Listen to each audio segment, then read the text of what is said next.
Big TV భక్తి సమాచారం WhatsApp ఛానల్లో జాయిన్ అవ్వండి. అన్ని విశేషాలు ఎప్పటికప్పుడు తెలుసుకోండి. భార్య కాదన్నా నాకేం అహంకారం రాలేదు, ఏదో ఆడాళ్ళు పుట్టింటి భ్రమ ఉంటుంది, పెడతారు, పోన్లే ఏదో ఓసారి జరిగితే దానికే తెలుస్తుందని ఊరుకున్నా. కానీ ఇంత అవమానం చేస్తావా? నా మీద అగౌరవాన్ని కూతురు మీద చూపిస్తావా? శత్రుత్వానికి అర్థం లేదా? అంత అవసరమా? అంత నేరం మేము ఏం చేశాము అని ఆవిడ యోగాగ్నిలో భస్మమైంది అని తెలియగానే శివుడికి మంటెత్తిపోయి ఒక్క జటా నుంచి ఒక్క జట పీకి ఇలా నేలకేసి కొట్టాడు అంతే. అప్పుడు పుట్టింది స్తోత్రం, శివస్తోత్రం. జటాటవీగల జల ప్రవాహ భావిత స్థలే గళేవలం జలంబితం భుజంగతుంగమాలికం డమడ్డమడ్డమడ్డమన్నినాదవడ్డమద్వయం చకార చండ తండవం తనోతున శివ శివం అఖర్వ సర్వమంగళాకలాకదంబ మంజరి రసప్రవాహ మాధురీ విజృంభణా మధువ్రతం స్మరంతకం పురంతకం భవంతకం మఖంతకం గజంతకం ధకంతకం తమంతకంతకం భజే జయత్వద భ్రవిభ్రమ భ్రమద్భుజంగమశ్వస వినిర్గమక్రమస్ఫురత్కరాల ఫాలహవ్యవాట్ ధిమిద్ధిమిద్ధిమిధ్వనన్ మృదంగ తుంగమంగళ ధ్వనిక్రమ ప్రవర్తిత ప్రచండ తాండవక శివక. సాధారణంగా లోకంలో జరిగే ఘట్టాలకి విష్ణువు స్పందిస్తాడు, శివుడు స్పందించడు. ఎందుకంటే ఆయనకి తెలుసు ఇది మధ్యంత. విష్ణువుకు తెలియదని కాదు, మిథ్యలోనే మిథ్యగా మాయలోనే మాయగా ఆయన పని ఆయన చేయాలి. కళ్ళలో మనకి చిత్రమైన ఉదాహరణ చెబుతానండి. కళ్ళలో మనకి దాహం వేసింది, అవునా? గొంత అరిపోతుంది, మంచినీళ్ళు ఉంటే బాగుండదు. కళ్ళలో నిజంగా కాదు, అక్కడే మంచినీళ్ళు కనబడ్డాయి కళ్ళలో. ఆ మంచినీళ్ళు తాగావు, దాహం తీరిందా లేదా? ఇప్పుడు కళ్ళలో దాహము మిచ్చే, మంచినీళ్ళు తాగడం కూడా మిచ్చే. మాయాదాహం మాయాజలం వల్ల తీరింది. ఇద్దరికీ ఇది మాయా అని తెలుసు. విష్ణు ఆ మాయలోనే ఆయన చేసే మాయ కూడా చేసేస్తాడు, అది కూడా మాయ అని తెలుసు ఆయనకి. ఈ పుట్టింది మాయే, నేను చేసిన అవతారం కూడా మాయే, నేను ఎత్తిన అవతారం కూడా అదేమి శాశ్వతం అనుకోడే. శివుడు పరిస్థితి ఏమిటి అంటే ఇది ఎలాగూ మాయ కాబట్టి ఆ చేసేదేదో చేయడానికి ఆయన ఉన్నాడు కాబట్టి మళ్ళీ నేనెందుకు ఇక్కడ పని లేక ఆయన మాట్లాడకుండా కూర్చుంటాడు. ఎంతవరకు కూర్చుంటాడు? సహనానికి కూడా ఒక హద్దు ఉంటుంది. శ్రీరాముడు రావణాసురుడు ఎన్ని నేరాలు చేసినా ఆ విషయాలు తెలిసినా కూడా తనంతట తాను వెళ్ళి యుద్ధం చేయలే. కానీ సీతాదేవి జోలికి వచ్చాక కూడా ఊరుకుంటే ఎలాగండి? చేతకనవాడైపోడా? మన జోలికి వచ్చినప్పుడైనా స్పందించాలా వద్దా? అది స్వార్థం కోసం కాదు. ఇక్కడ ఎంతోమంది ఋషులు వచ్చి రావణాసురుడు చేస్తున్న ఘోరాలు నేరాలు చెబితే అన్నాడు రాముడు, ఓ నవ్వు నవ్వి పాపం పండాలి కదా, పాపం పండాలి అంటే సీతాదేవి జోలికి రావాలి కదా, మీరు కంగారు పడకండి, మేము ఎందుకు వచ్చాం అక్కడికే, టూరింగ్ టాకీసా విహారయాత్ర, మాకు తెలుసు ఇదంతా వైకుంఠంలో ప్లాను, వస్తాడో కంగారు పడకండి. వచ్చాడు, వేసే అయిపోయింది. అంచేత శివుడు కూడా దక్షునికి జవాబు చెప్పాలి అనుకున్నప్పుడు ఖచ్చితంగా తన జోలికి వచ్చే వరకు ఆగాడు. వచ్చాడు, దాన్ని దక్షాధ్వరం ధ్వంసం చేశాడు. అక్కడ విష్ణువు కాదు, ఏ దేవతలు తట్టుకోలేకపోయారు. సరస్వతీదేవి, లక్ష్మీదేవి, ఇంద్రుడు, సూర్యుడు, చంద్రుడు మొదలైన వాళ్ళందరూ ఉంటే ఒక్క వీరభద్రుడు, శివాంశతో పుట్టిన వీరభద్రుడు, శివ సైనికుడు మొత్తం అందరినీ వేసి పారేశాడు. అంత పరాక్రమం వీరభద్రుడికి ఎలా వచ్చిందంటే ఆయన శివస్వరూపం కాబట్టి. మామూలుగా వేళ సూర్యుడిని పట్టుకుని శివుణ్ణి పిలవని యజ్ఞానికి వస్తావా, నీకు బుద్ధి లేదని చెంపమి కొట్టాట, పళ్ళన్నీ ఊడిపోయాయి. అందుకే మాఘమాసంలో శివుడికి పరవాన్నం పెడతాం, గారిని పెడితే తినలేడు ఆయన, పళ్ళు లేవు. శివుడికి పరవాన్నం పెట్టమని. ఇవి ఇంకొక రహస్యం చెప్పి నేను వేరే దాంట్లో పెడతా. ఈ మొత్తం దక్షాయజ్ఞం వెనకాల, శివుడికి పరవాన్నం నైవేద్యం పెట్టడం వెనకాల కూడా సూర్యగోళ విజ్ఞానానికి సంబంధించిన విషయాలు ఉన్నాయి. అలాగే దక్షాధ్వర ధ్వంసం వెనకాల ఉండేది కూడా దక్షయజ్ఞాన్ని మహానుభావుడు కావ్యకంఠ గణపతి ముని ఉమాసహస్రంలో చెబుతాడు. ఆకాశో గోళోభ్యో వితరతి రజశ్చయాదన్నం నేషాయ కీర్త్యతే సా సంసారే దక్షయజ్ఞ కథ అని చెబుతాడు. ఆకాశం నుంచి ఈ సృష్టి ఏర్పడింది. ఆకాశం అన్ని గోళాలకి, భూమండలంతో సహా అన్నిటికీ కావలసినటువంటి శక్తిని అందిస్తూ ఉంటుంది. నేషాయ కీర్త్యతే, అది తిరిగి ఈశ్వరుడికి ఇవ్వడం జరగదు. ఎందుకంటే ఆ శక్తి ఈశ్వరుడి నుంచే వచ్చింది, ఈశ్వరుడి నుంచి వచ్చింది, అది తిరిగి ఆయనకి ఇవ్వాల్సినటువంటి అవసరం లేదు అని అహంకరించాడు దక్షుడు. కానీ దేవుడు తినడు అని తెలిసినా మనం నైవేద్యం పెడుతున్నామా లేదా? దేవుడు తింటాడని మనకు ఏమైనా నమ్మకం అండి? ఆయన తినడం తెలుసు కదా. అయినా ఇంటా గుళ్ళోనూ కూడా నైవేద్యం పెట్టి ప్రాణ యస్వాఖ అపాన యస్వాఖ వ్యాన యస్వా, ఇది మొత్తం మనకు యస్వాఖ అని మనకు బాగా తెలుసు. కానీ మనం చేస్తున్నామా లేదా? ఆ మాత్రపు మర్యాద మనం పాటించాలి. మన అన్నమే మనం తింటున్నా, మన కోసమే తింటున్నా, దేవుడు తినడు అని మనకు తెలిసిన మన మర్యాద మనం పాటించాలి. అలాగే చెయ్యాలి. దక్షాధ్వరధ్వంసక విరూపక్ష దక్షాధ్వరధ్వంసక దేవ నీదైన తత్వంబు భేదించి, నీ తత్వాన్ని భేదించడం కోసం ఎంతమంది ఎన్ని ప్రయత్నాలు చేశారో చెబుతున్నాడు ఇక్కడ అర్జునుడు.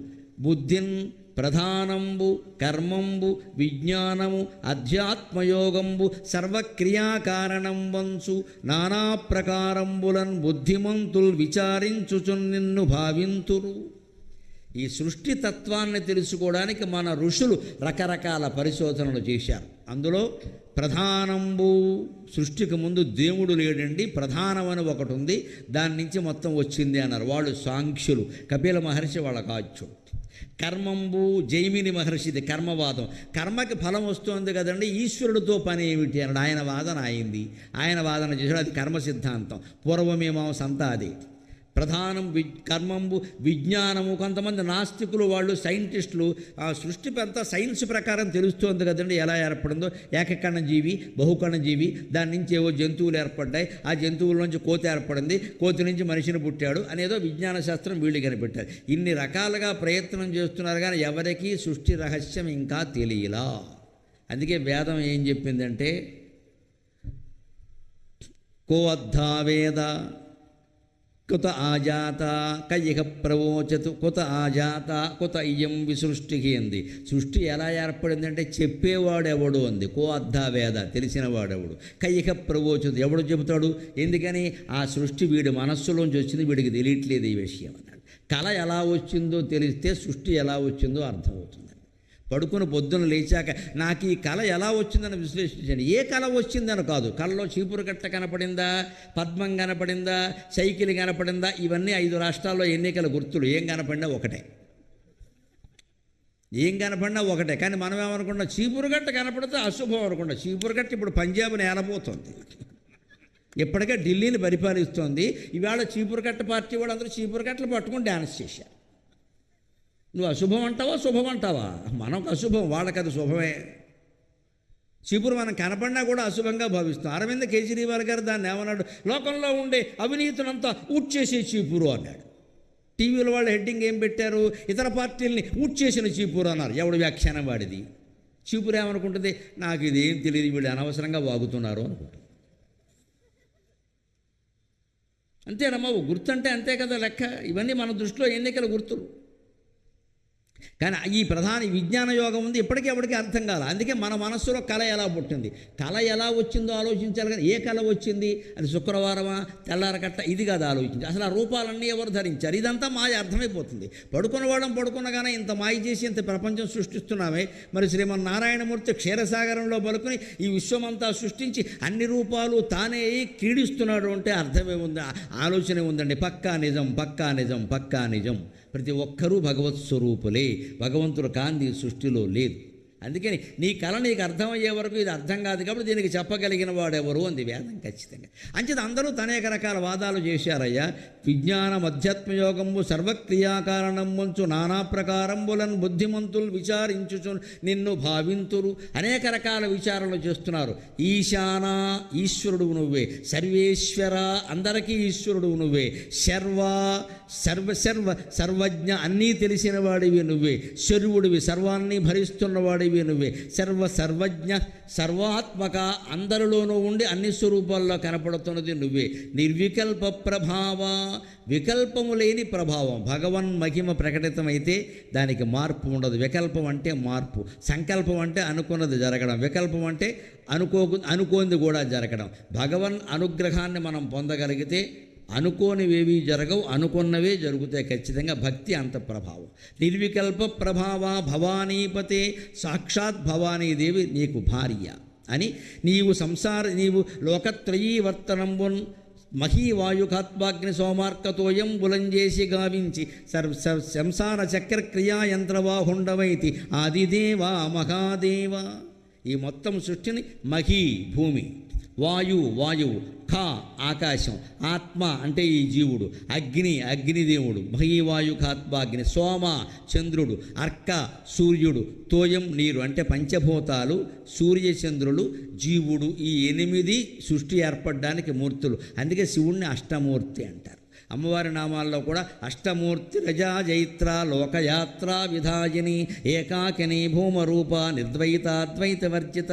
అష్టమూర్తులుగా ఈ సృష్టి అంతా వ్యాపించింది నువ్వే, మళ్ళీ ఏకాకినిగా ఉండిపోయేది నువ్వే.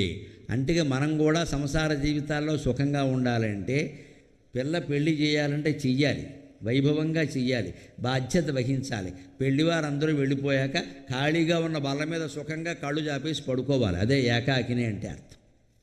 ఎంత పెళ్లి చేశా, నేను చేసినట్టు ఎవడూ చేయలా, మా అమ్మాయి పెళ్లికి 4 లారీలు సారీ పంపించా. 4 లారీలు సారీ ఎందుకంటే 4 రోజులైనా కాపురం చేస్తారో లేదో కనుక్కో.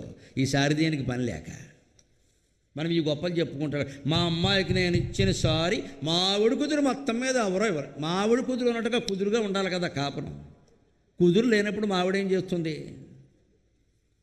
అంటే మరి ఒక్కోసారి ఈ పంపిన సారెలు ప్రదర్శించిన వైభవాలే కాపురాన్ని కొలగొట్టేస్తాయండి.